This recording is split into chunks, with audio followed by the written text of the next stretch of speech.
All right, review time. Point and shoot. Yes, a point and shoot camera in 2020. I picked this up at a local thrift store. I thought it'd be fun just to do a review on it. It was so cheap. It is a very small camera, as you can see there with my hand. I'll put my cell phone down so you can kind of see the size difference there. See, it's very tiny. It could fit right in your pocket. The cool thing about this camera is it does, you can use AA batteries.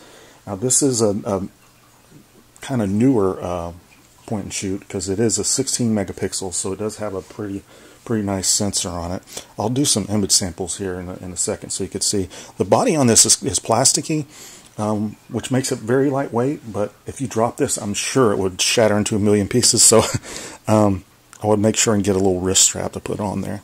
So this is typically just, it's like any other, as far as button layout. Let's see here. It's kind of like all those others as far as layout of the buttons, as you can see there. Can you see that? Let's focus there a little bit. You got your OK button, and then the typical thing, and then the zoom in and out up here. So it's just like any other point shoot as far as that's concerned. Right here you have the scene modes. This one does have a lot of different scene modes. Some of the older ones don't have as many, but you know, you got your typical landscape portrait, but it has some other ones built in here, like a museum and a pet portrait and stuff like that. So that's pretty neat as far as that's concerned. Is video? Would you use this for video? No, because it has 720p. Video is the best it can do, and you'd be better off just using your cell phone. Why would you buy this instead of using your cell phone? Just because it's lightweight and you want something to put in your pocket, and maybe you just like the way a point and shoot feels in your hands better than using your cell phone. Also, typically with these point and shoots, they do have a little bit better zoom capabilities than your phone would have. So that's something that you might want to get a point and shoot. Now, I'm going to not do a huge review on this. I'm just going to show you some images here.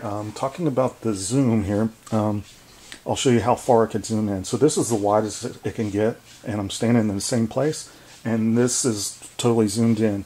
Now, as you see here, the picture isn't very sharp. I couldn't really get a good sharp image when I was all the way zoomed in on this camera. So that's something to think about with this camera. Other cameras I had that issue.